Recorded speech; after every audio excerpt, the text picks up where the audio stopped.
Las diapositivas no son tan necesarias, dado que el capítulo, el capítulo era bien cortito, era 2 páginas nomás, y es un capítulo introductorio a la hermenéutica especial. ¿Te acuerdas que eso dijimos que íbamos a empezar a ver ahora la hermenéutica especial? Y el asunto aquí, que como el autor hace esta generalización en cuanto a que la Biblia tiene distintos tipos de literatura, de géneros literarios, y yo voy a aprovechar esta clase para que tengamos más que nada práctica en cuanto a empezar a familiarizarnos con esto, con la interpretación de estos géneros literarios, que de esto se va a tratar de aquí hasta el final del curso. Quedan 22 capítulos, ya es del 1 al 22 esta segunda parte, para justamente ver particularmente cómo se trata, cómo se interpreta, cómo se aborda cada uno de estos géneros que podemos encontrar en la Biblia. Así que la parte del libro la vamos a pasar bastante rápido. Si hubiera hecho las diapositivas, habrían sido unas 2 o 3. Y la otra razón de por qué no tengo diapositivas, porque estoy en otro lugar, ¿verdad? Tengo una situación particular con el computador que yo uso, está en reparación, entonces no tenía cómo tampoco hacerlas ni presentarlas. Así que, pero no son necesarias. Esas diapositivas por esta clase no son necesarias. Vamos a dedicarnos más a esto de taller, de llegar al texto bíblico. Así que partimos. Lo que dice ahí al principio el autor es que nosotros hicimos una afirmación al comienzo que la Biblia debe interpretarse como cualquier otro libro, y eso es correcto, ya que debemos tomarlo de una manera, no interpretación en capas, espiritualizando, ¿verdad? Sino que es como interpretamos, por ejemplo, una notificación que nos llega del tribunal, cualquier escrito que vemos ahí, una noticia. Nadie vería una noticia, por ejemplo, de un robo y empezaría a espiritualizar esa noticia. Todo el mundo tiene que encontrar el único sentido de interpretación, que es el literario, depende del género, si es una poesía, si es una crónica, ¿verdad? Si es cualquier cosa, un diálogo, en fin. Entonces, es verdad, la Biblia se interpreta como cualquier otro libro, pero a su vez también la Biblia tiene particularidades. Hola, hermano Martín, bendiciones. A su vez también la Biblia es un libro Hola, hermano. singular, un libro como ningún otro hay. Entonces, le aplicamos estos conceptos generales de hermenéutica a toda la escritura, el contexto histórico, ¿verdad? Las ideas, como vimos en el último capítulo, las ideas cómo están conectadas, qué tipo de conectivos tienen, temporales, conectivos de ideas, conectivos psicológicos, para determinar el párrafo, las líneas de pensamiento. Eso lo aplicamos a toda la Biblia. Pero también debemos reconocer que la Biblia es un compendio no solo de libros, sino que es un compendio de estilos, de géneros literarios diferentes. Y cada uno tiene su tratamiento puntual. Vamos a llegar a entender que esto no lo inventamos nosotros, sino que es la misma Biblia la que nos da esta pauta.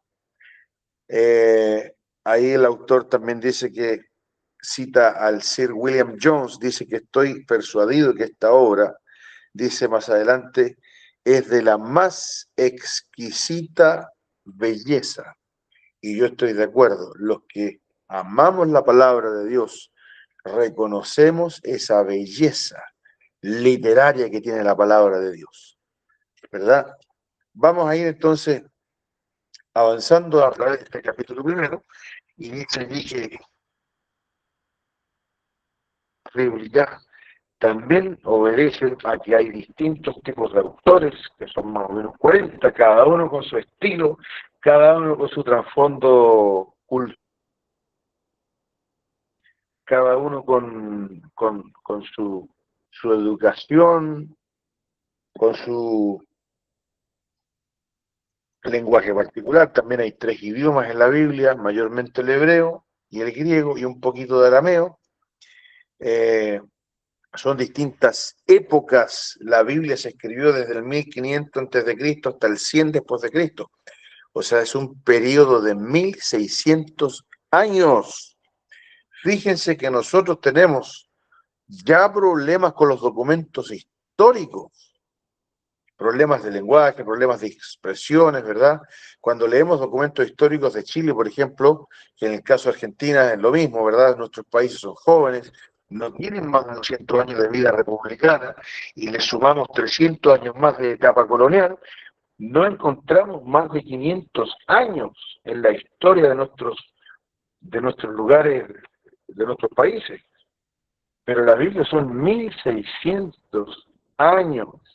Entonces, escritos de Moisés son culturalmente diferentes a escritos de Esdras, que también son culturalmente diferentes a escritos del tiempo de los evangelios, del tiempo de Pablo, del tiempo de Apocalipsis. Cada etapa de la Biblia también va a influir en las particularidades que tiene este libro, los lugares donde se escribieron, ¿verdad?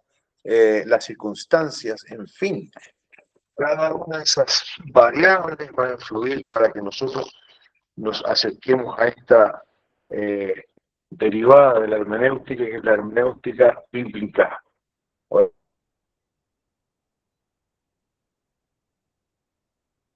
Abordado.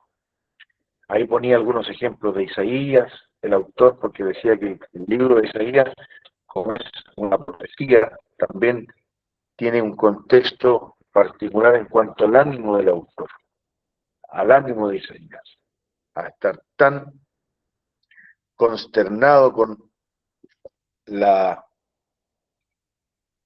desviación del pueblo de Israel. Bien, y al final dice algo muy interesante. Dice aquí, debemos observar los métodos que siguieron los escritores sagrados. ¿Qué significa esa frase, mis hermanos? Debemos observar los métodos que siguieron los escritores sagrados. Métodos de interpretación, por supuesto.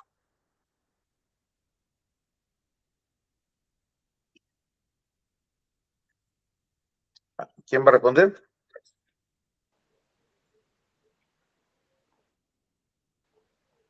No estoy seguro de la respuesta que podría dar, pero observar los métodos que siguieron en cuanto a la escritura o en cuanto a su interpretación. A su interpretación.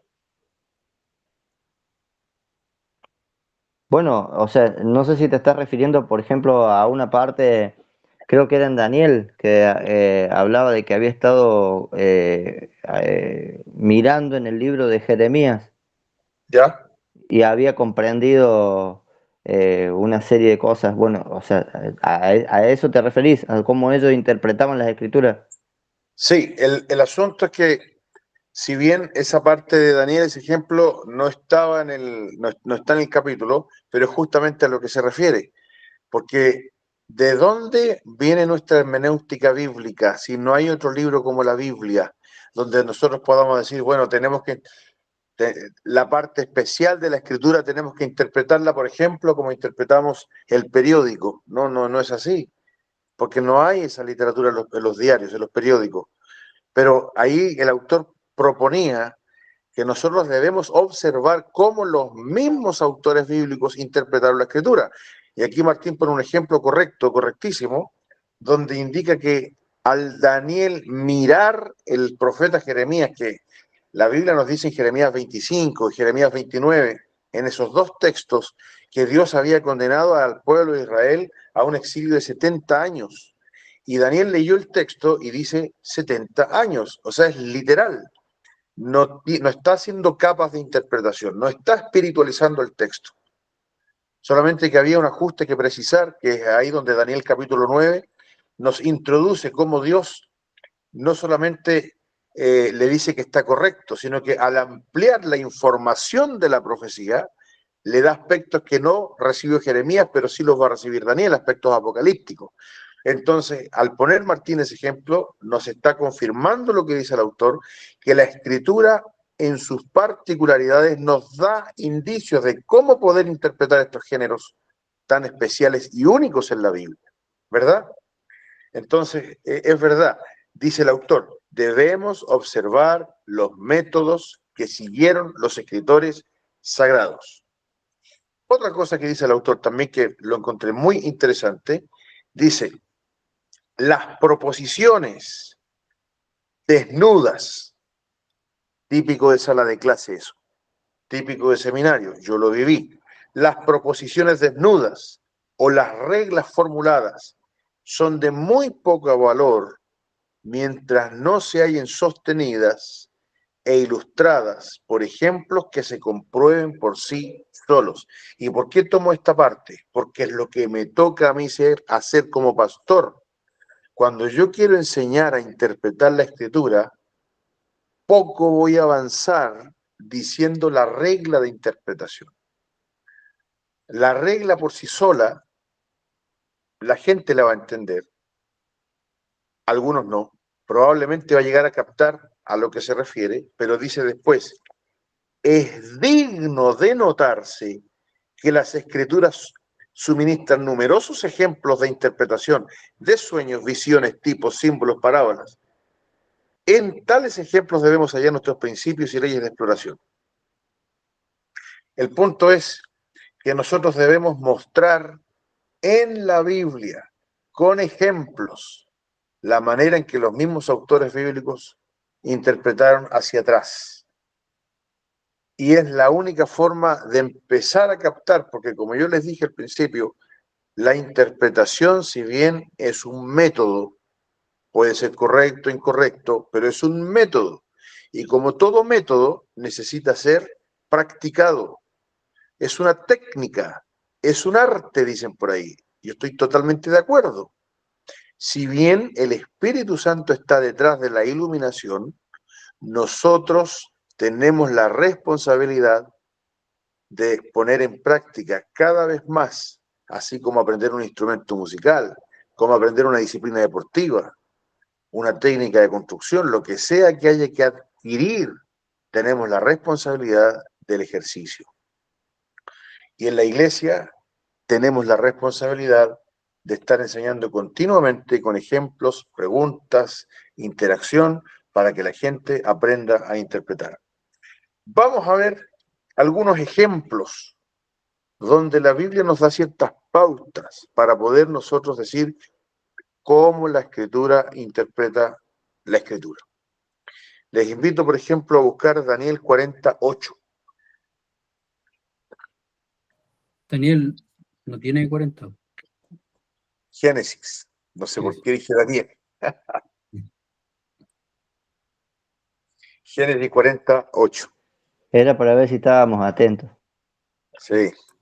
Igual lo dudé. Una vez hay un hermano que siempre se acuerda, porque yo pregunté que quién había leído Deuteronomio 35. Lo di de tarea. Y al otro domingo varios levantaron la mano. A ver, ¿qué dice Fabián, por favor? Génesis 48 dice, ellos le dijeron, hemos tenido un sueño y no hay quien lo interprete. Entonces les dijo José, ¿no son de Dios las interpretaciones? Contádmelo ahora. Bueno, si bien está un poquito solapado, un poquito implícito, la Biblia aquí nos está declarando que cada interpretación de sueños en las escrituras, sueños escriturales, por favor, es de Dios. ¿Ya? No era algo que las personas tenían que adivinar o con su imaginación, que eso es justamente lo que trataban de hacer los colegas de, más bien, los magos, los hechiceros, que no pudieron hacer, ¿verdad? Entonces, cada vez cuando la escritura se hace un sueño, digamos, se hace mención de un sueño, es Dios mismo el que está dando el significado y es la manera de interpretar los sueños. En fin, fíjense por favor, esto no lo busquen porque es un texto largo, pero pregunto, ¿qué hay en Daniel capítulo 2?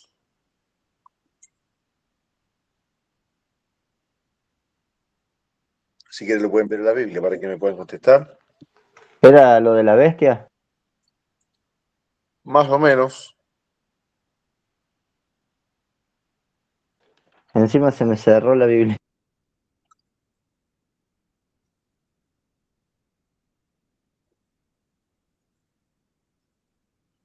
El sueño de Nabucodonosor. Daniel lo interpreta. Sí, el sueño de Nabucodonosor, pero yo quiero ir más allá. Si bien Daniel interpreta el sueño de Nabucodonosor, ¿verdad? Está hablando de imperios, está hablando de reinos. La misma escritura nos da la clave en el capítulo 7, por eso dije más o menos, porque ahí sí aparecen las bestias. En el capítulo 7 de Daniel, vamos al capítulo 7 de Daniel, por favor.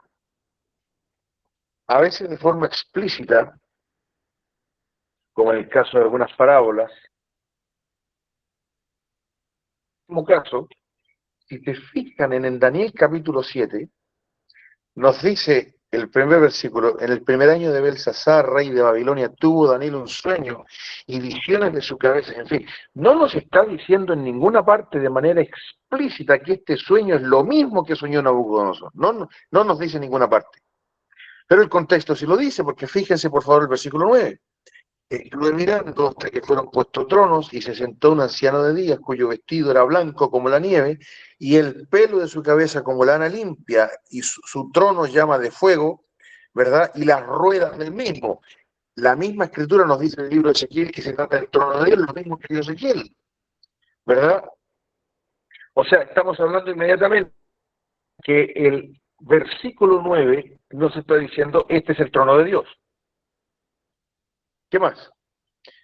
10. Un río de fuego procedía y salía delante de él, millares de millares le servían y millones de millones asistían delante de él. El juez se sentó y los libros fueron abiertos. Sabemos a lo que se está refiriendo, ¿verdad? Y dice: yo entonces miraba, a causa del sonido de las grandes palabras que hablaba el cuerno, miraba hasta que mataron a la bestia y su cuerno fue destrozado y entregado para ser quemado en el fuego. Habían también quitado a las otras bestias. Entonces, automáticamente nos está dando la misma información del capítulo 2, donde viene la roca y destruye no solamente los pies de barro, que es la bestia que está ahí, ¿verdad? Esos 10 dedos, que es lo mismo que dice Apocalipsis, ¿verdad? Sino que destruye toda la estatua. Entonces nos está diciendo que las otras bestias son las otras partes de la estatua. La única diferencia que Nabucodonosor ve todo esto desde abajo, pero Daniel lo ve desde arriba, desde el punto de vista de Dios. Entonces el mismo contexto que ya sabemos nos está dando la clave. Y siempre la Biblia nos da la clave. Eso es lo que, a lo que quiero llegar. Por eso dice el autor que la Biblia dice que en tales ejemplos como este, debemos hallar nuestros principios y leyes de exposición. ¿Cómo podemos nosotros exponer esto que está acá? Mostrarlo, sacarlo, porque la misma Biblia nos da la clave y eso es lo que debemos ocupar para la otra literatura que es similar. En fin, por favor, Apocalipsis 1:20, Martín.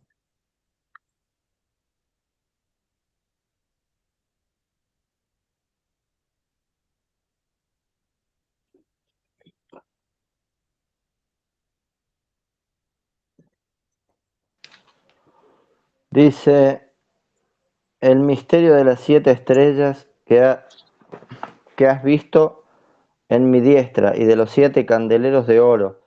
Las 7 estrellas son los ángeles de las 7 iglesias y los 7 candeleros que has visto son las 7 iglesias.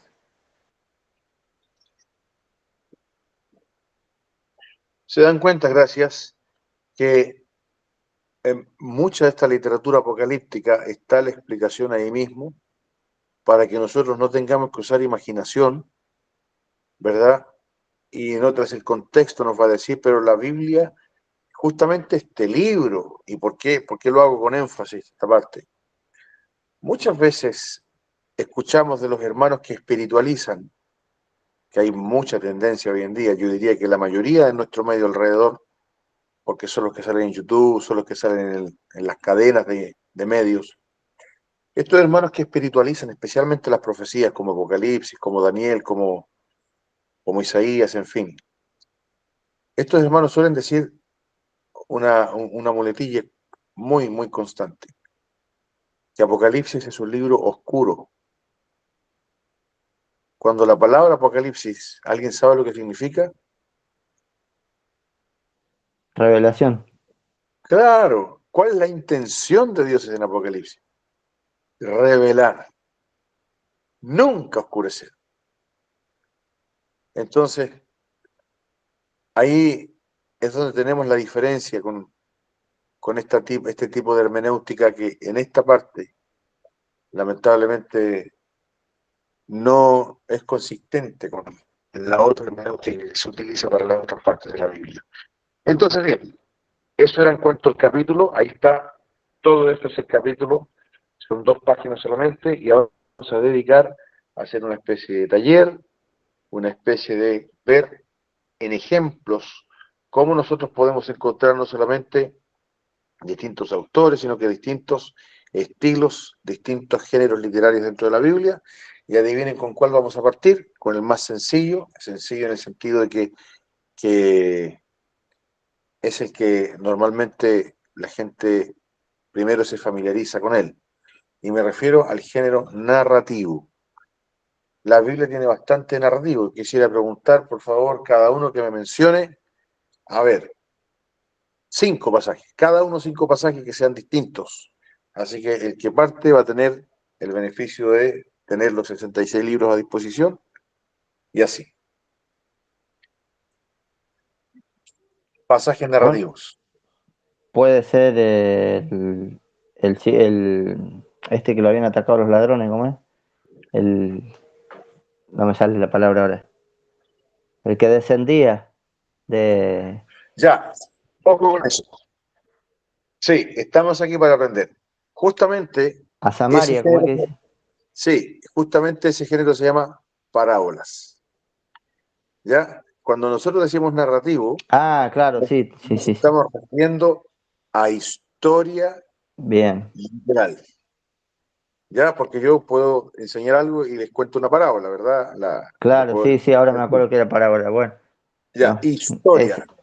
El sí. género narrativo es el que Bueno, narra puede ser historias. el de Jonás cuando se fue a Tarsis en lugar de ir a Nínive. Ahí tenemos una historia, ¿verdad? Muy bien. Te quedan 4. ¿Cuál más? Eh, el apóstol Pablo cuando iba por el desierto y los cegó esa luz eh, que le dijo a Pablo, Pablo, Saulo, Saulo, ¿por qué me persigues? Ese podría Exacto. ser Si bien otro. algunos aíslan hechos, pero hay narrativo, ¿sí? Ujú.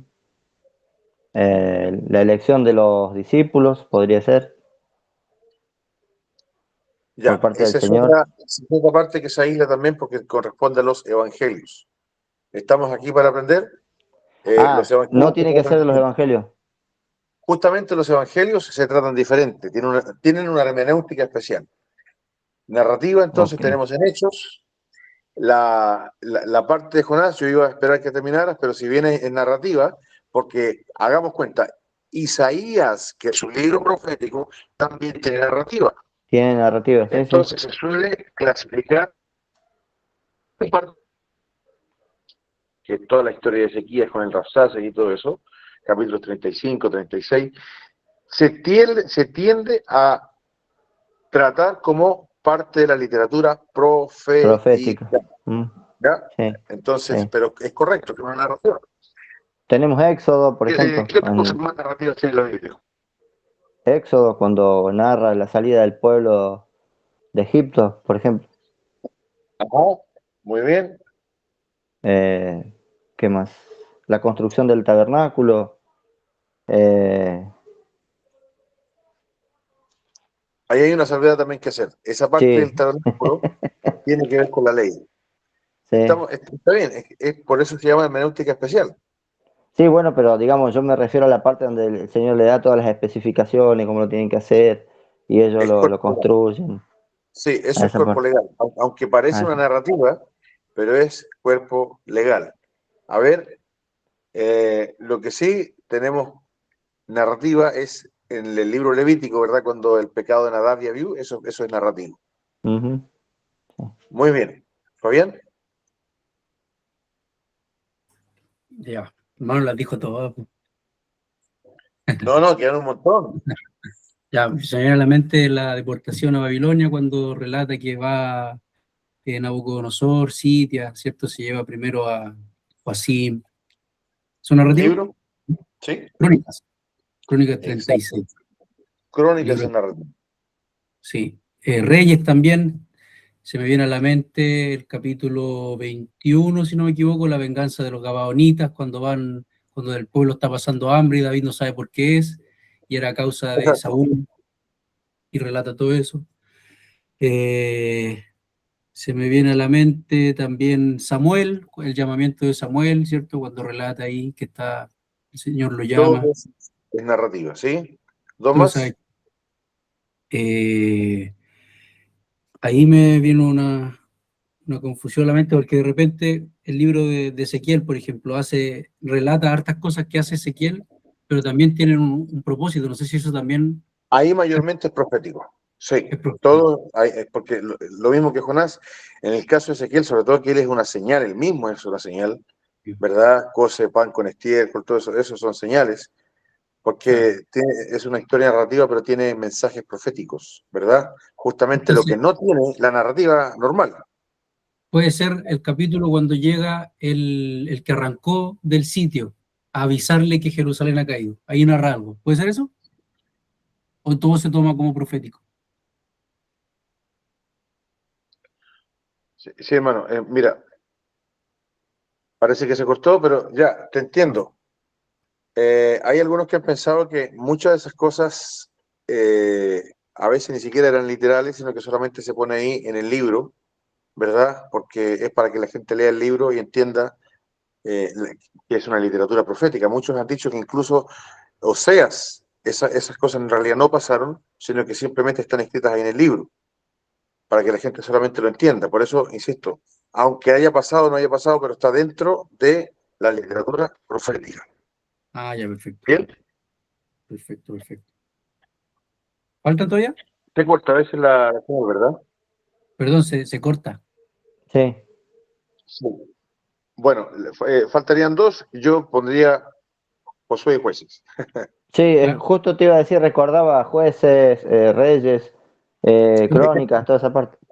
Todos esos Ruth, libros son enteramente narrativos. Por ejemplo, Samuel tiene por ahí un salmo, ¿verdad? Segunda de Samuel, en fin. Pero son libros mayormente narrativos. ¿Y por qué parto con narrativo? Porque el género narrativo es para contar una historia. Y esa historia tiene que ver en un contexto, no solamente lo que está ocurriendo allí, sino que lo que está ocurriendo alrededor de todo eso. Les pongo un ejemplo. Vamos a ver dos ejemplos narrativos para entender este tratamiento especial de la narrativa.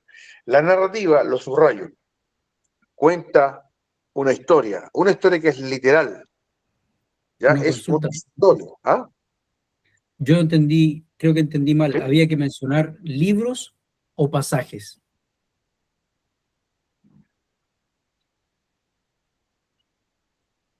¿Me escucha, primo? Sí, ahora sí. Que si había que mencionar libros o pasajes. Para Claro, libros, ¿era el libro? Vamos a mencionar como claro. libros.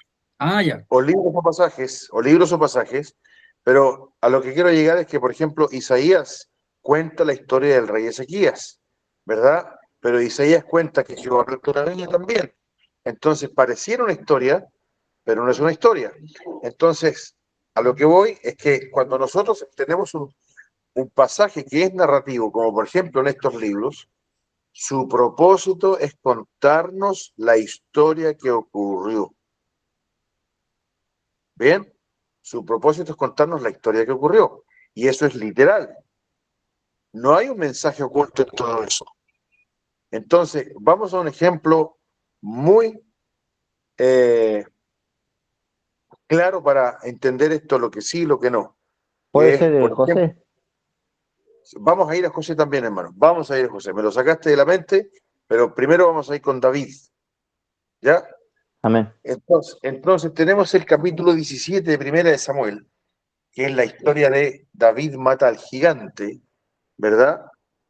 Y nosotros tenemos allí eh, tantas interpretaciones, a veces aplicaciones, que las aplicaciones son variadas, podemos aplicarlo de maneras muy diversas, ¿verdad? Algunos aplican ahí la soberanía de Dios y está correcto, la misericordia, en fin, o bien tomarlo como ejemplo para hablar de Cristo, ahí no estaría mal porque es un ejemplo. Estoy predicando a Cristo por acá, ¿verdad? Cristo que nos da la victoria, en Él tenemos victoria, en Él somos más.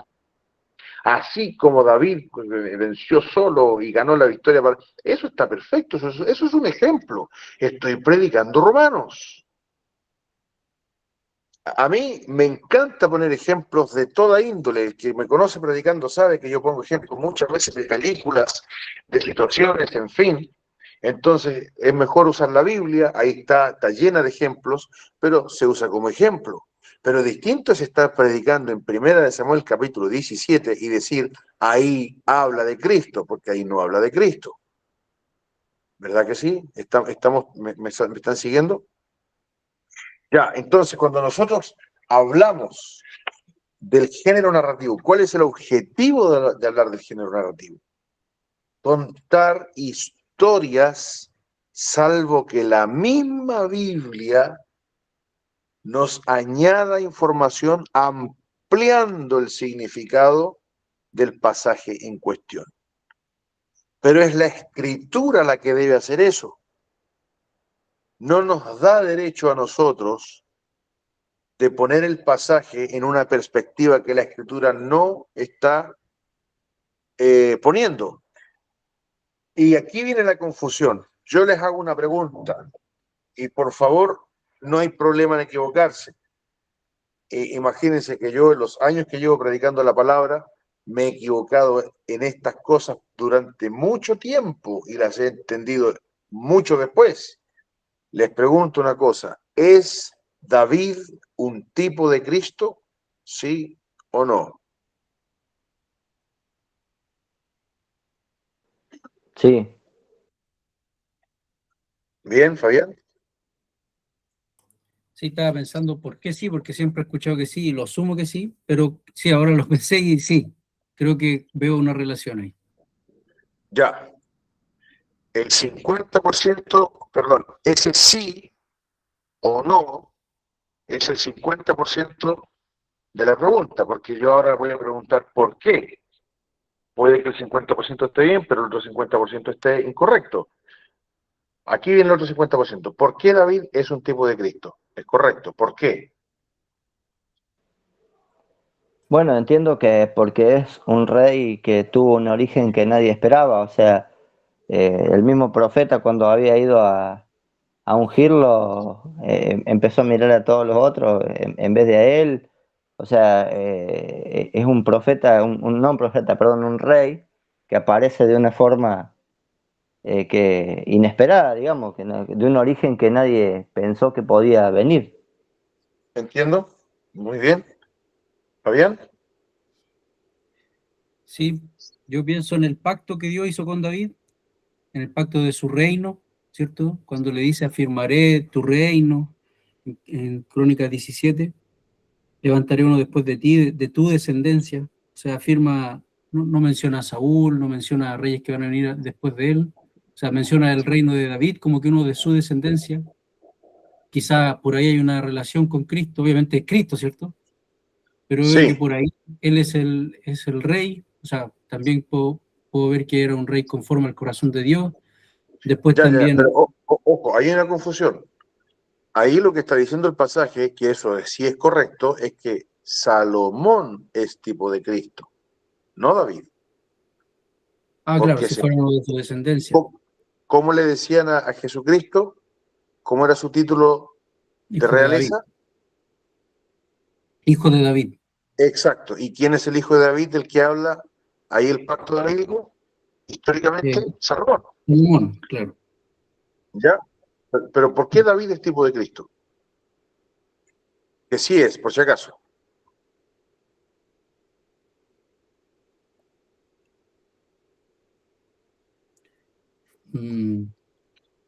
Sí, o sea, pienso solo en la referencia en realidad. Pienso en las referencias que después hacen cuando dicen como que la vara del tronco, pero no me acuerdo el versículo en realidad.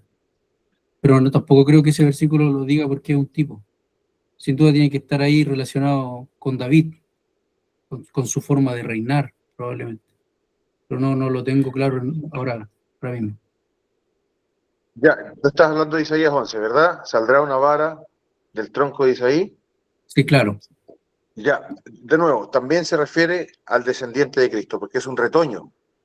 Perdón, el descendiente de David, porque es un retoño. ¿Ya? Muchas veces David tiene un nombre profético como Isaí. En fin, bien. La razón de por qué David es tipo de Cristo, como lo vimos acá en el capítulo, se dan cuenta que lo que tenemos que hacer es proveer de ejemplos, porque nosotros lo que acabamos de decir es que tenemos que ver el método que la Biblia utiliza. Y la Biblia no ha dicho lo que tradicionalmente se dice, que David es tipo de Cristo por lo que ustedes mencionaron. Por ejemplo, la Biblia no dice que así como Jesús tuvo un origen, no sé, humilde, David, no lo dice de manera explícita. Entonces, no es eso lo que nosotros debemos entender por la tipología que la Biblia utiliza. La Biblia utiliza una tipología explícita. ¿A qué me refiero con esto? Que la Biblia dice con todas sus letras, esto es tipo de Cristo. Digamos, no con esas palabras, pero lo menciona, destaca ciertos hechos. Y yo les menciono dos pasajes. El primero está en Hechos capítulo 2, si no me equivoco. Vamos a Hechos capítulo 2.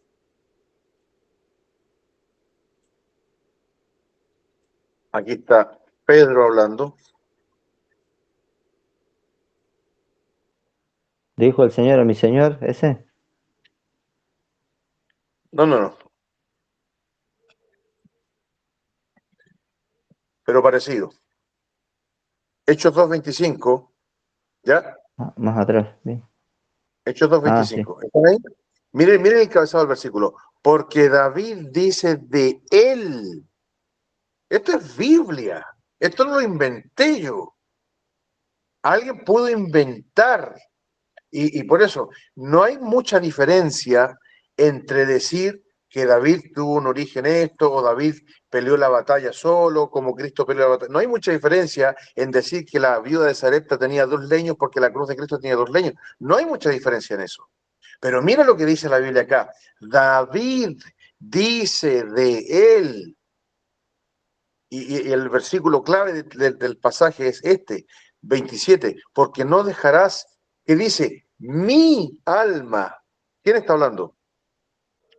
Cristo. ¿Quién está hablando en el Salmo? No, en el Salmo. David. David, sí. Pero como dice Martín, ¿de quién lo dice? De Cristo. De Cristo. En realidad el que está hablando es Cristo. Entonces, bueno, y Pedro le explica, el patriarca David está en la tumba, pero Jesucristo no. Esto es de Cristo. Entonces, esto es tipología. Eso predicamos. Cuando predicamos Salmo 16, si no mencionamos este pasaje de Hechos, estamos incompletos. Espero que estén concluyendo inmediatamente que debo conocer toda la Escritura. ¿Verdad que sí? Amén. 10, amén. Entonces,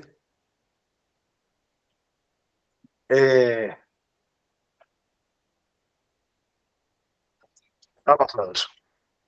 Ha pasado eso. Predicadores que han tomado pasajes que en el Nuevo Testamento tienen implicancias y es fácil caer en eso. Por eso necesitamos continuamente leer la Biblia. Aquí ocurren dos cosas, y voy a ser un poquito drástico. Los que me conocen a mí de cerca saben que yo para estas cosas soy como un militar. Y perdóname, pero estamos hablando de la palabra de Dios. ¿A qué me refiero? Cuando hay personas que de alguna manera están relacionadas con el ministerio de la enseñanza, la predicación, ya sea porque son pastores o van a ser pastores, ¿verdad? O tienen esa inclinación hacia allá, están predicando, en fin, y no toman tiempo para conocer la escritura, hay que pensar. O Dios sí lo tiene para el ministerio, en la iglesia, como pastor o como misionero, y la persona está siendo absolutamente responsable con esto y va a recibir eh, el castigo de Dios, que puede ser incluso la desaprobación, ¿ya? Si ustedes, hermanos, preguntaran y Dios respondiera, ¿cuántos personajes habrá a quienes Dios ha encomendado, ha llamado y no han sido obedientes a ese llamado, particularmente a esta tarea tan hermosa que es predicar la palabra? Existe eso. ¿Bien? Existe esa disciplina del Señor, donde Dios dice, mucha gente sale del ministerio por distintas situaciones, pero también esta es muy grave. Pastores, predicadores, que en realidad no están dedicando su vida a conocer la palabra del Señor y por lo tanto reciben la reprensión de Dios. Bien, la otra posibilidad es que Dios jamás los haya puesto donde quieren o donde están. Donde quieren estar o donde están. Me ha tocado estar en muchas iglesias y normalmente cuando es una iglesia nueva o, o bien cuando no hay cierta congregación, es típico que los hermanos se le acerquen al predicador después que termina la reunión y así como así como terminado el partido, imagínense, tengan la posibilidad de tomar once con un futbolista de renombre, de almorzar con ese futbolista de renombre. A mí me tocó almorzar y compartir en la mesa en la facultad donde estudiaba con Evis Carballosa y fue de mucha bendición y las preguntas siempre eran, ¿qué puedo hacer para aprender más? Y a mí me gusta esto, ¿qué consejo me daría? En fin, y muchas veces, terminada la reunión, se me acercan hermanos, jóvenes, adultos, pero la pregunta siempre es la misma, el comentario siempre es el mismo, yo quiero predicar, Dios me ha llamado a predicar, yo creo que voy a ser pastor, y al poco andar en la conversación, me doy cuenta de que lo que menos hace esa persona es dedicar su tiempo a conocer la escritura, que no conoce la escritura.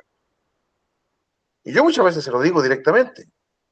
Otras veces digo, ¿para qué? Esto no tiene sentido, no va a llegar al ministerio. En fin, pero no puede existir una persona que esté predicando la palabra, que no conozca la escritura y que pierda estas sutilezas que la Biblia tiene y están ahí con el fin de darnos más responsabilidad de conocer la escritura. Cuando la Biblia es la misma intérprete de sí misma, nos da a nosotros una mayor eh, urgencia de conocerla, ¿ya? Así que es importantísimo. La tipología es explícita en la Biblia, si se dan cuenta. La Biblia dice con letras donde nosotros podemos encontrar la conexión. Entonces, en el Salmo 16, David es tipo de Cristo. En 1 Samuel 17, David no es tipo de Cristo. El Salmo 16 está enseñando de Cristo. 1 Samuel 17 no está enseñando de Cristo. ¿Me siguen? Amén. Entonces, lo mismo, les invito, por ejemplo, Jeremías 39. ¿Qué pasaje es? Jeremías 39.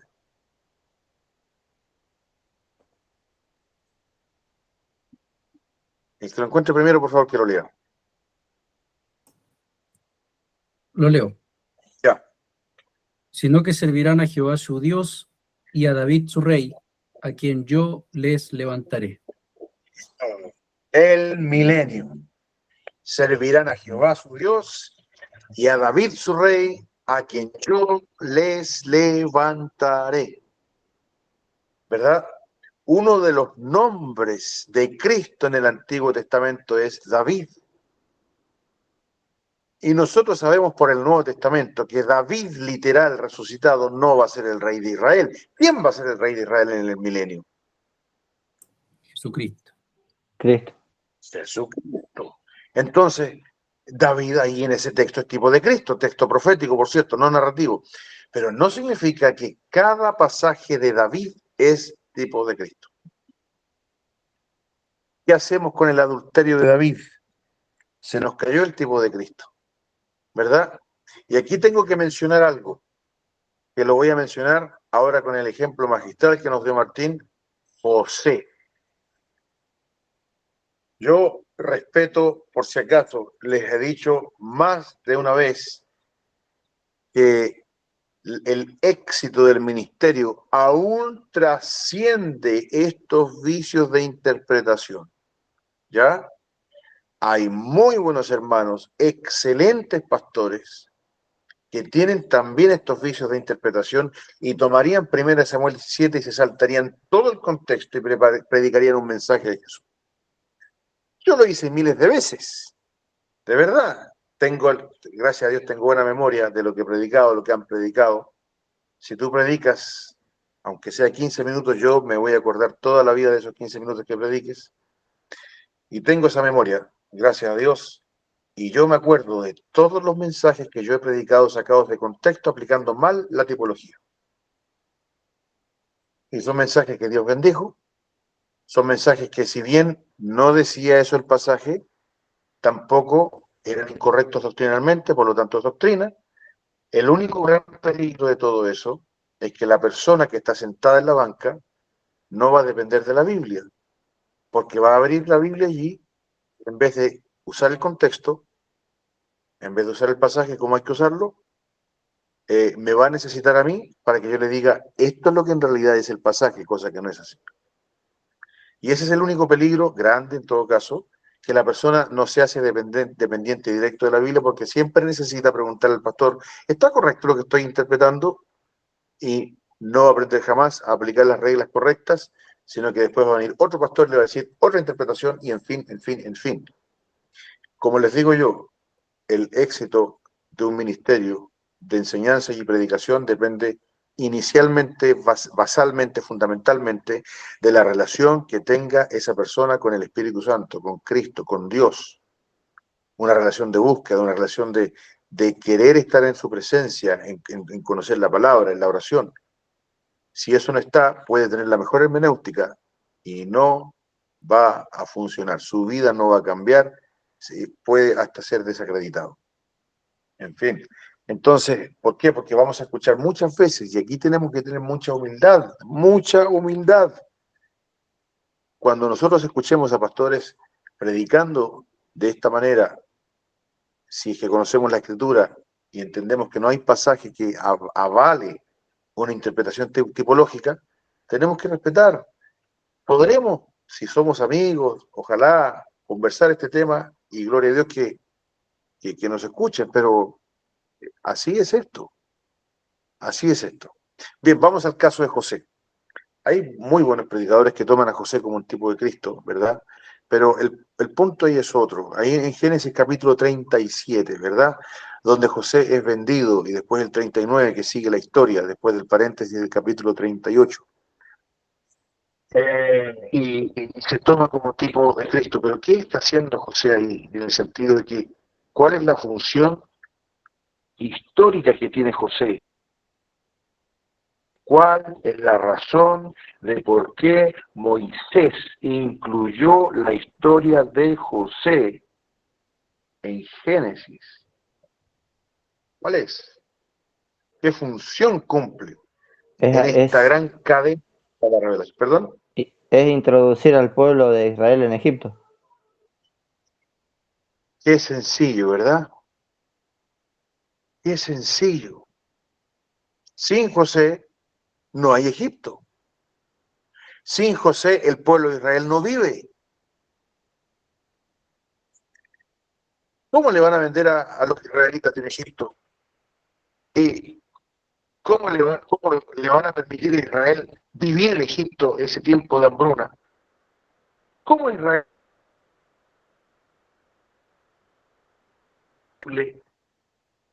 sin Canaán, Israel? El mismo capítulo 38 lo dice. ¿Quién nos dice el capítulo 38 acerca de la poca seriedad que Israel le ponía al linaje?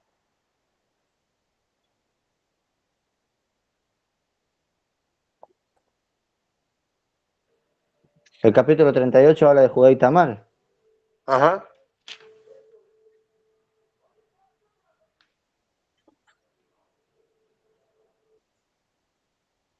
En el contexto nos está diciendo que Israel hacía lo que quería en Canaán y a ellos no les iba a importar mezclarse con cualquier pueblo, iban a hacer lo mismo que hacen los pueblos que estaban ahí. Lo mismo que hizo Esaú. Acuérdense que Dios viene hablando esto ¿desde qué tiempo? Desde Génesis 24. ¿Qué dice Génesis 24? No tomarás para mi hijo Isaac de las gentes de donde yo habito. Ve a mi Amén. parentela y toma de allá esposo para Isaac. En este capítulo 26, que Esaú tomó de las mujeres de las Eteas y eran amargura de espíritu para Isaac y para Rebeca. ¿Qué dice el capítulo 38? Que Judá salió a buscar esposa por ahí. Amén. ¿Y qué dice el capítulo 39, 40, 41? Cómo Dios llevó a Israel al peor lugar, al lugar más xenofóbico del mundo en ese entonces, para que se conservara una nación de un linaje no mezclado. Increíble. Sin José eso es imposible. Vamos viendo la función del género narrativo, contarnos la historia. Y allí nosotros podemos tener estas capas de entendimiento que yo muchas veces llamé capas de interpretación de manera errónea. El concepto está erróneo, pero la forma es correcta.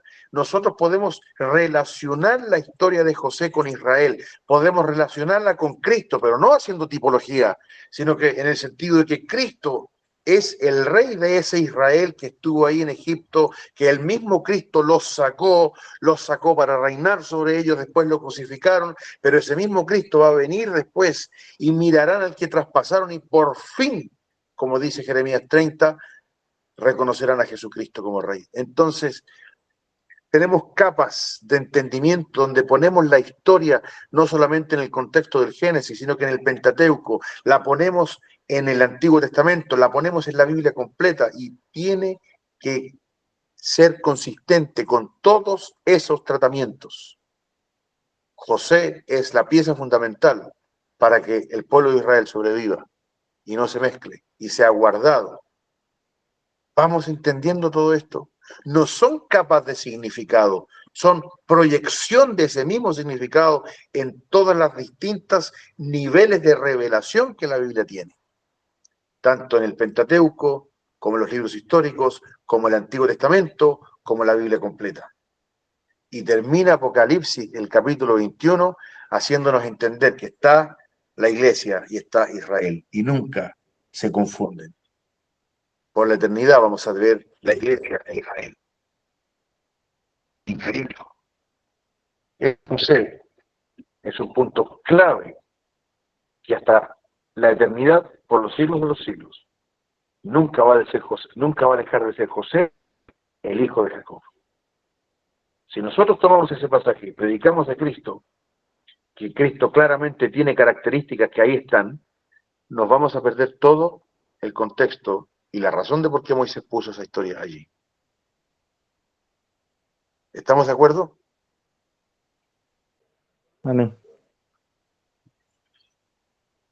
Y ahí es donde hablamos, cuando yo pongo estos niveles de entendimiento, estos niveles de proyección, de circunscripción de una historia en la Biblia, hablamos de un concepto que se está acuñando desde hace poco, que se llama cristotelismo. cristotélico, por telios, ¿verdad? Cómo se cumple o cómo es perfecto la historia en cuanto al plan de redención de Cristo, al plan global, donde Cristo es el Rey.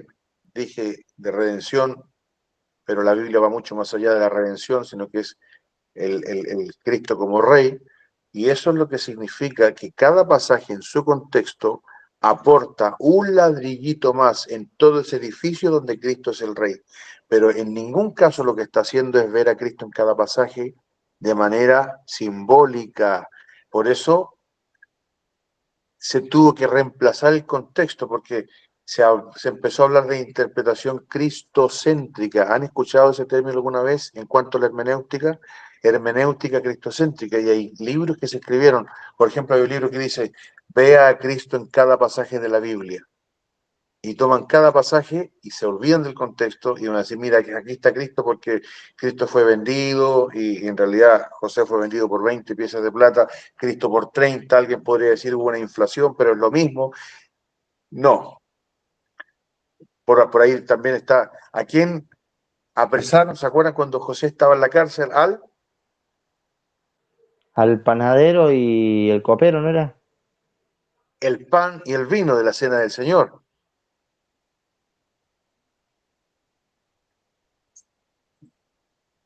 Eso es la interpretación cristocéntrica. Se salta el contexto, no toma el género narrativo como lo que es. Lo que estoy haciendo en estos minutos es poner un ejemplo de para qué nos sirve la hermenéutica especial. La historia es historia. Y la historia tiene su función. ¿Ya? Voy a dar un punto para Argentina, pero nosotros no podríamos extender la independencia de Chile sin San Martín. ¿O sí? Es imposible. Entonces, la pregunta es, ¿por qué los libros de historia mencionan a San Martín? Porque es un eslabón importantísimo en la independencia de América. ¿Y por qué San Martín quería liberar Perú? ¿Por qué no le bastó con Argentina? ¿Sabían que a San Martín se le ofreció la gobernación de Chile? El primer presidente de Chile iba a ser un argentino, ¿ustedes sabían? Es increíble. Y Martín lo rechazó. Es más, la pregunta sería otra, ¿por qué no se quedó gobernando Argentina? Y quería independizar Perú, quería liberar Perú. Es que si Perú no es libre, América no es libre.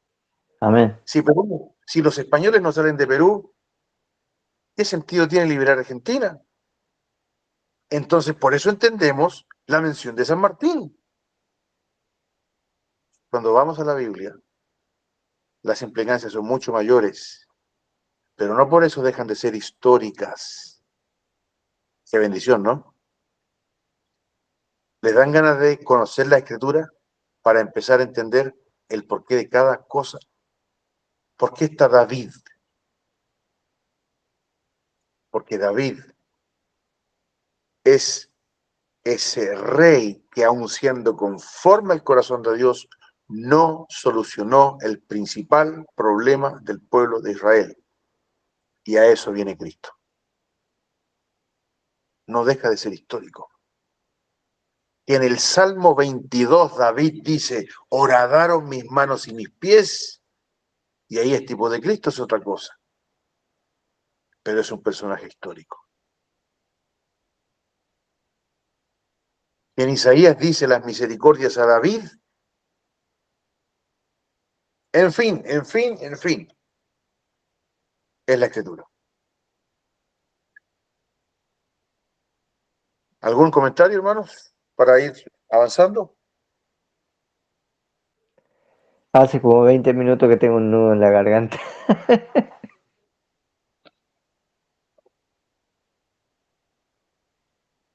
¿Me escuchaste? No, ahora sí. No, te decía que hace como 20 minutos que tengo un nudo en la garganta y las lágrimas saliendo por los ojos. Es que es la Escritura, hermano. Es la Escritura. Es la palabra de Dios. Por eso, ¿cómo no dedicarle tu vida a este libro siendo un creyente? Si yo no, esto por si acaso, el próximo año yo voy a enseñar esto en la iglesia. Ya el Señor nos está abriendo el camino de qué vamos a hablar. Este año estamos hablando de evangelismo, el año pasado hablamos de misiones, el año antes pasado hablamos de escatología, el antes pasado hablamos de bibliología y el antes pasado hablamos de cristología. Esa es mi función en la iglesia, enseñar doctrina también. Y el próximo año vamos a hablar de hermenéutica, porque un creyente tiene que saber cómo interpretar la Biblia, no solamente un predicador. Comparte tus lágrimas, hermano. Ley. Cuando, Perdón, hermano, adelante. no, te decía, cuando uno toma dimensión de este cosmos, que es la palabra, y como decís vos, que todo tiene un enlace perfecto, se te van abriendo los misterios, te sobrecoges porque no sabes cómo, o sea, no sé, creo que me entendés, pero te, te, Sí, te, te agarra eso que vos por eso yo decís, siempre digo, esto no puede ser que tan grande y se está abriendo así.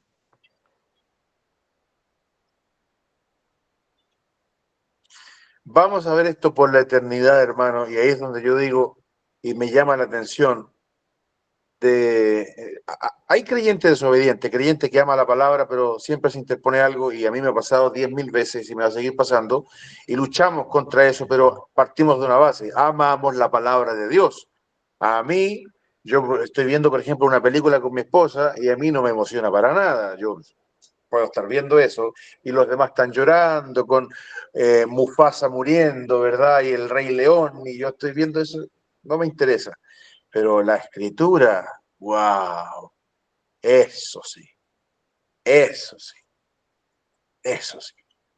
Entonces, qué raro que haya un creyente que no tenga aprecio, apetito por algo que vamos a estar haciendo desde hoy por la eternidad. Y ahí es donde yo siempre digo, si no te gusta la palabra de Dios, ¿a qué cosa vas a ir al cielo? ¿A qué? Entonces, hermanos, déjenme exhortar un poquitito esta parte. Si estamos en algo involucrado en el camino o ya que tenga que ver con la enseñanza y la predicación, por favor, dedica lo más que puedas a conocer las escrituras. No existe inversión más grande en esta vida. No existe. No existe. Dios ama de manera especial. Dios nos ama a todos. Hasta el mundo lo ama. Pero Dios ama de manera especial a aquel que se interesa por su palabra, que tiembla su palabra, que se enamora de su palabra, que ama su palabra. Lo ama Dios de manera especial. Por eso le dice a Daniel, desde que dispusiste tu corazón a entender, fue dada la orden para venir a explicarte. Si tú quieres entender la escritura, Dios te va a abrir los tesoros. Así funciona esto. Así funciona. Muy bien. Yo pensé que dije Martín está emocionado por San Martín.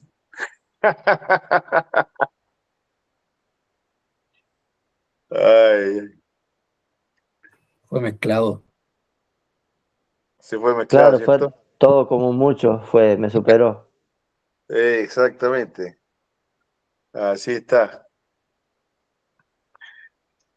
Muy bien. Entonces, otro ejemplo tenemos la ley. La ley está dentro de un contexto que es el primer pacto. Aún, hermanos míos, tristemente para nuestros amigos reformados, aún los 10 mandamientos. Nos enseñan los 10 mandamientos, amén, amén y amén. Toda la escritura es útil para enseñar. Toda. ¿Podemos predicar de Éxodo 20? Sí. De Levítico 11, los animales que no se comen? Sí, amén, amén. Pero en su contexto, y tenemos que aplicarnos desde el contexto. Por eso, ahí está la confusión, y muchos creen que nuestro día de reposo es el domingo, y que Dios manda a guardar el domingo. No es así, no es así. Está dentro del primer pacto. Ese es el contexto de la ley. Es una ley de una nación terrenal. Es una ley de una nación terrenal. Por esa razón que el Levítico estará nuevamente vigente con la misma fe que aplicaba en tiempos del pacto antiguo en el nuevo pacto. Por eso dice el libro de Ezequiel, porque vuelve nuevamente a ser el trato de Dios con Israel, que se van a sacrificar animales, aun cuando sean después de la cruz de Cristo. ¡Wow! ¿Por qué? Muy sencillo, porque la nación va a estar vigente nuevamente, va a ser el pueblo de Dios, donde Cristo esté reinando. Ahora sí. Por esa razón, los salmos imprecatorios también tienen el contexto del pacto antiguo. Y Dios no nos manda a pedir la destrucción de nuestros enemigos hoy, pero sí lo hizo en los salmos. Por eso, en el Apocalipsis, en el capítulo 6, en el capítulo 7, tiene de nuevo la vigencia de la oración imprecatoria. Venga la sangre de los mártires. Qué raro que Pablo jamás pida venganza contra los inconversos. ¿Qué hacía Pablo con los inconversos? ¿Qué hacía Pablo con sus captores? ¿Que acaso oró, Señor, este soldado romano que nos golpeó, destrúyelo, destruye su descendencia? ¿No le predicó el Evangelio? Los soldados romanos que lo tenían custodiado en la prisión, en Hechos capítulo 28, dice Filipenses que varios de ellos se convirtieron. La casa de la casa de César, en fin. Tan diferente a Apocalipsis capítulo 6. Destrúyelos. ¿Por qué? Porque vuelve la imprecatoria. En fin, contexto, cada cosa en su contexto. Qué hermoso es entender este asunto. Poesía, libros de poesía. No nos confundamos con sabiduría. Hay libros sapienciales y hay libros poéticos. ¿Cuáles son los poéticos, por ejemplo? Puede ser el del Cantar de los Cantares. Amén, poesía. ¿Qué más? El otro más famoso. En Salmos también hay poesía. Salmos. Y ahí, imagínense que nosotros estemos con el Salmo 18. ¿Qué dice el Salmo 18? Que Dios tiene alas, que Dios expulsa fuego. Y nosotros decimos, wow, la Biblia habla de dragones. Wow, existieron dragones que expulsaban fuego. Qué increíble, ¿verdad? Hombre, contexto, es poesía. Es poesía. Por ejemplo, por eso podemos entender que poéticamente David fue horadado de manos y pies, porque es poesía. Pero resulta que en Cristo se cumplió literal, ¿verdad? Entonces Dios no expulsa fuego porque ni siquiera tiene nariz. Y no es la prueba bíblica de que existieron dragones. Hermenéutica especial. Me van siguiendo, ¿verdad? Hermenéutica especial. Todo esto lo vamos a ver. Este curso le quedan 21 clases. Estas 21 clases restantes vamos a ver los distintos géneros que en la Biblia podemos encontrar de hermenéutica especial. Bien, profecía, por ejemplo, profetas mayores, profetas menores, así como no confundir poesía con sapiencial, como Proverbios, que es sapiencial, Eclesiastés, que es sapiencial, ¿verdad? No confundir la profecía con la apocalíptica. Hay profecía, pero también hay apocalíptica. La profecía a veces es simplemente mensaje, pero la apocalíptica utiliza mucha simbología. El tema de las ruedas, el tema de los libros, el tema del cuerno, son símbolos que se van repitiendo en distintos libros apocalípticos, como por ejemplo Daniel, ¿verdad? Apocalipsis, y ahí nos dan claves para interpretarlo. Y se vuelve una cosa no solamente sencilla o más fácil de lo que uno pensaba, sino que se vuelve hermoso. Porque cuando alguien empieza a leer la Biblia y dice, ya, voy a leer la Biblia, y empieza a pasar por Ezequiel, y dice, voy a leer Ezequiel, vamos a ver, es cierto, ¿verdad? Y empezamos a leer Ezequiel, capítulo 1, y dice, no, esto no es para mí. ¿Cuánto no les ha pasado, verdad? Entonces, qué hermoso es entender que hay una hermenéutica para cada género de la escritura. En fin, y aquí hay un género diferente. Parábolas, parábolas. Las parábolas, hay parábolas explícitas, hay parábolas implícitas. Les pongo un ejemplo. Vayan, por favor, vayan en la mente, porque todos la conocen. Todos conocen este pasaje que se divide en dos, la parábola del sembrador. Eso está en Mateo 13, está en Lucas 8 y está en Marcos 4. Y cada texto es esencialmente igual al otro. ¿Cómo es la parábola del sembrador? Cristo la da. Y en la segunda parte, los discípulos le preguntan aparte, Señor, explícanos la parábola. Y el Señor la explica. En los tres textos que yo les digo, Mateo 13, Marcos 4, Lucas 8, tiene esos dos cuerpos. Pregunto, ustedes que conocen el texto, ¿se explican los símbolos en la parábola o hay que tener imaginación y cada uno puede sacar su interpretación? Se explica. Absolutamente. Se explican. Ahora les pregunto para ir avanzando. ¿Habrá en la Biblia parábolas que no se explican, que el contexto las explica? ¿Me mencionan Sí. alguna? Porque no siempre de las parábolas. Bueno, en el Sermón del Monte hay varias.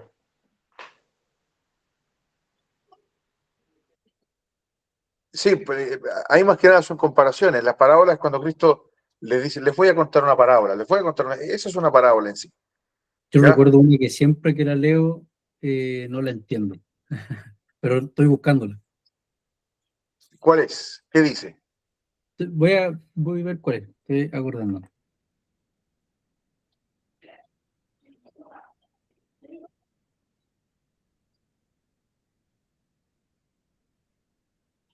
Bueno, mira, ahora me acordé de algo que estoy viendo algo.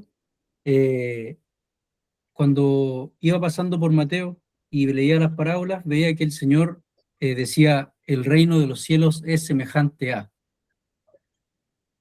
Y entonces ahí yo dije, las parábolas me están dando un aspecto del reino de los cielos. O sea, no tengo que ¿Sí? tomarla y aplicarla como a mí se me dé la gana. No, es un aspecto del reino de los cielos, cómo se hacen las cosas en el reino de los Un cielos. aspecto, tú lo dijiste bien. Claro. Y esa es la diferencia con la alegoría. En la alegoría cada cosa tiene significado.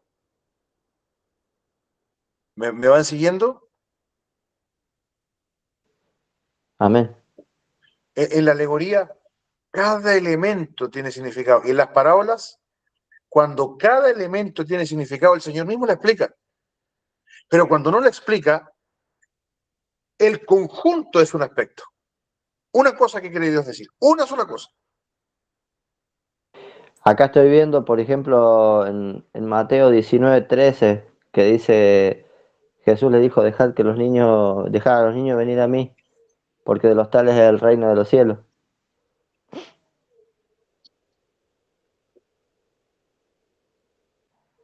¿Me escuchaste?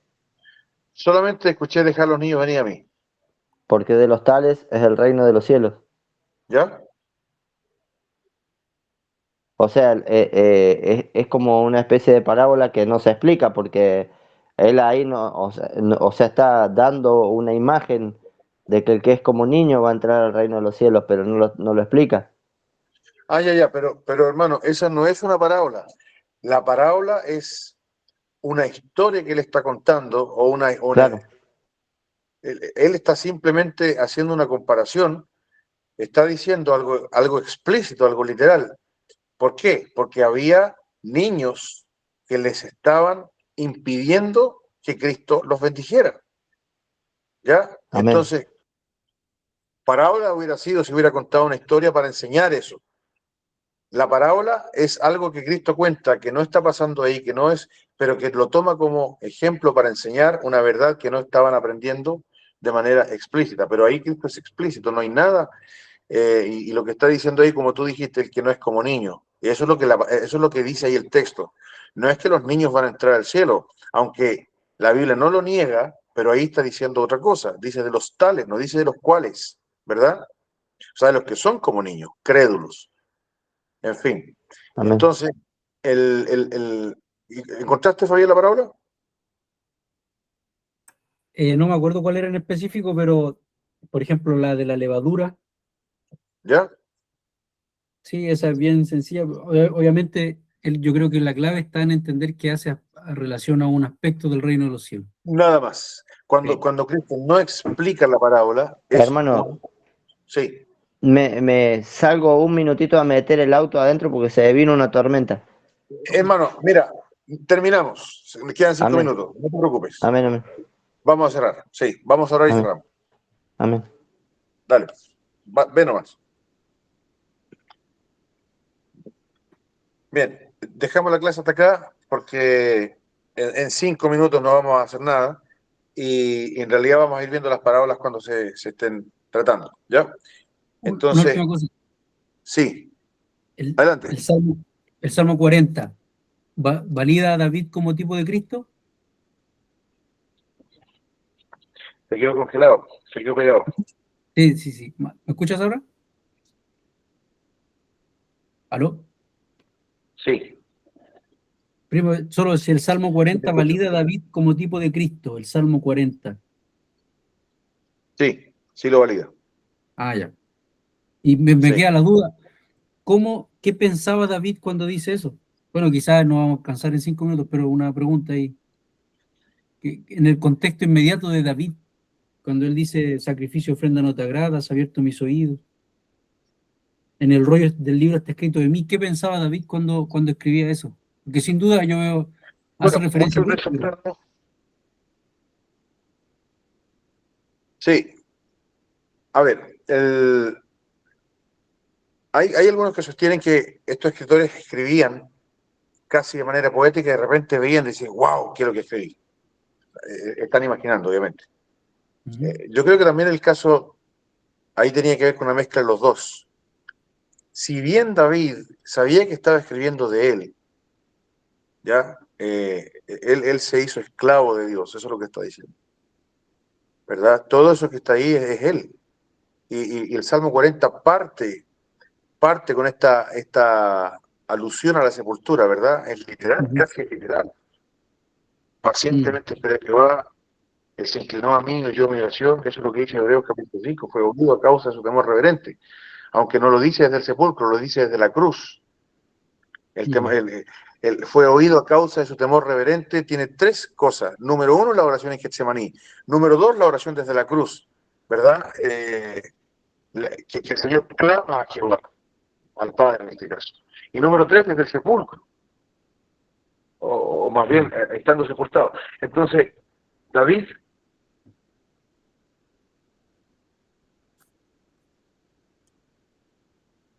del sepulcro, en este caso, Te perdimos, pastor. de la dedicación que tiene tanto David como... Ah, perdón. Se cortó Te eso pe- último. sí, te perdimos la última parte. ¿Cuál es el último que escucharon? Bueno, las tres aplicaciones desde donde Cristo hacía referencia al Salmo.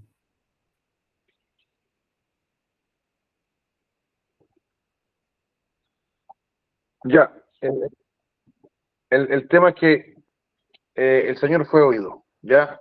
Y muchas oraciones que tiene David eh, tienen que ver con Cristo, en ese sentido, porque el Señor habla de que él oró y fue oído.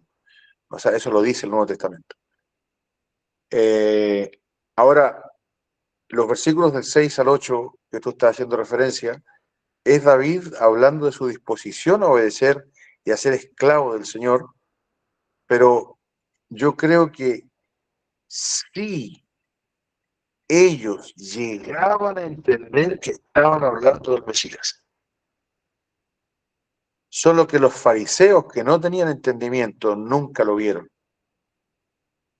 Cuando Cristo en el camino de Emaús les abre las escrituras a los dos de Emaús y les muestra, yo creo que él los reprende porque sí hubo grandes hombres del Antiguo Testamento que entendieron que estaban hablando del Mesías. Yo creo que Isaías sí entendió perfectamente que Cristo iba a morir y resucitar. De hecho, lo entendían los sabios de Oriente que no eran ni creyentes.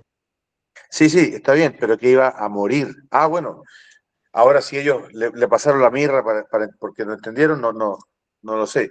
De que la Biblia pone ese detalle ahí, por eso sí, pero que los sabios tenían esa intención. El punto que creo que Cristo les No, llama la no, atención. perdón. No me ¿Sí? refería a eso. O sea, me refiero al hecho de que cuando Cristo aparece, o sea, muchos no llegaron a comprender que era el Mesías. Ya, pero Eh, los judíos, digamos, los judíos que estaban ahí, sí lo entendían. Por eso se levantaron muchos mesías en ese tiempo también, porque sabían que era el tiempo en que iban a ser. Por la misma profecía de las 70 semanas de Daniel, en fin. Entonces, y eso es lo que tenían los magos del Oriente. El asunto es que, de nuevo, yo creo que David sí entendió. Si bien él escribió del mismo, pero en muchos casos David sí entendió, porque el Salmo 2, que se escribe al Hijo, y yo creo que si el Salmo 2 se escribe después, si no lo escribió David, que puede ser también, pero lo escribió algún creyente del Antiguo Testamento que sabía que el Hijo de David iba a reinar. Entonces, cuando dice honrad al Hijo, está hablando del Hijo, está hablando del Hijo eterno. Cualquiera que lee el pacto de David entiende que su reino es eterno, tiene que ser Dios.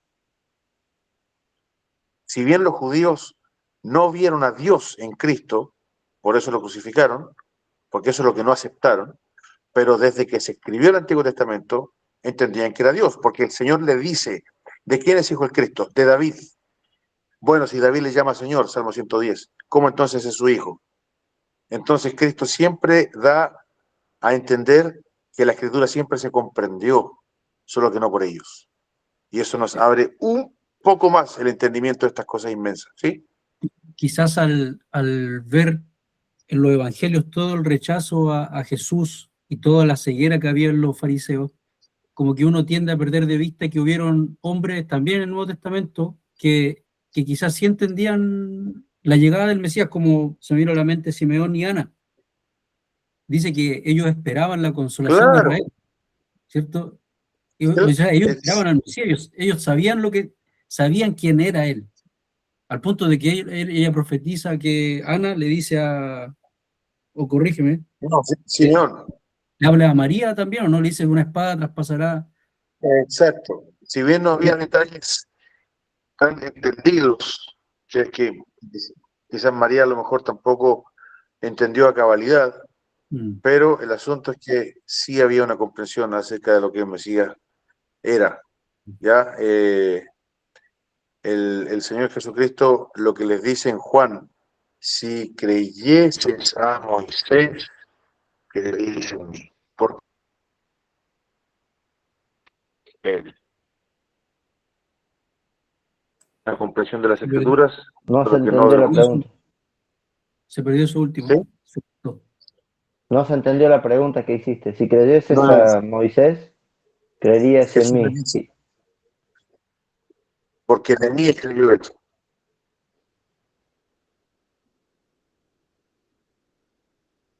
¿Ya? Lo último, cuando en Hebreos habla de la fe en el 11 y menciona a estos hombres y después dice no recibieron lo prometido, ¿a qué hace referencia? ¿Hace referencia a que ellos esperaban al Mesías? ¿O no tiene nada que ver? Me pregunto porque estoy como viendo a Estamos que por había recibir. hombres Es muy que el maduros en la... Mesías, sí, claro, no, sí, Como que aquí estoy sí. intentando ver a estos hombres como David, que tenía un entendimiento mucho mayor del que nosotros alcanzamos a mirar de manera simple. Mira, te pongo dos ejemplos. El mismo David y ahora ambos miraron al cielo. Por eso que dice David en Salmo 17, estarás satisfecho Cuando despierta cuando tu despierta tu semejanza. semejanza. Claro. Él sabía que iba a haber resurrección, sabía. No Increíble. recibieron lo prometido. Entonces, es Cristo, no en el sentido de aislar a Cristo, pero es Cristo en el sentido de que son las glorias que vienen con Cristo. Entonces, esa ciudad que tiene fundamento es, si bien se puede hablar de la Nueva Jerusalén, pero más bien es todo el reino celestial. ¿Por qué? Porque cuando se habla de ciudad en la Biblia, ciudad es una cosa que el hombre construye. La primera ciudad que se menciona es la que construyó Caín o el hijo de Caín, ¿verdad? Entonces, esta ciudad es una construcción celestial. La última ciudad mala que se menciona es la Babilonia, una ramera, una prostituta. Por eso se dice que la Nueva Jerusalén es la esposa. No es porque es la iglesia, es porque es en contraposición contra la Babilonia. Bien, porque la Nueva Jerusalén es hogar tanto de Israel como de la iglesia. En fin, hermanos. Bien, me entendieron, hermenéutica especial. Por eso, aquí empieza en realidad el curso. Si bien la hermenéutica general, los principios generales, se aplican siempre, pero es imposible dejar de considerar cada género de la escritura como algo puntual, como algo con tratamiento necesariamente particular, cada parte de la Biblia. ¿Bien? Bien, ahí para nomás la grabación, primo, y le pido a Martín que para finalizar, por favor.